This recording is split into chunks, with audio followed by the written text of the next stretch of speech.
గురుగారు, అలాగే ఈ వారం మిథున రాశి వారికి ఎలా ఉంది? మిథున రాశి వారికి 2 గ్రహాలు యోగిస్తున్నాయండి. జన్మ చంద్రయోగము, తృతీయ కేతువు.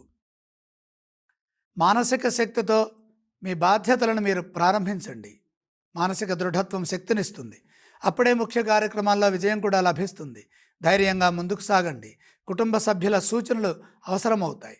మంచి నిర్ణయాలు తీసుకొని వాటిని అమలు చేయడం ద్వారా మేలు జరుగుతుంది. సందేహాస్పదమైన విషయాల్లోకి ప్రవేశించవద్దు. తెలియని విఘ్నాలు కొన్ని ఎదురవుతాయి. బుద్ధి బలంతో వాటిని అధిగమించండి. స్పష్టత లేని పనుల్లో పాల్గొనవద్దు. అదేవిధంగా ఇతరుల విషయాల్లో ఎక్కువగా తలదూర్చవద్దు.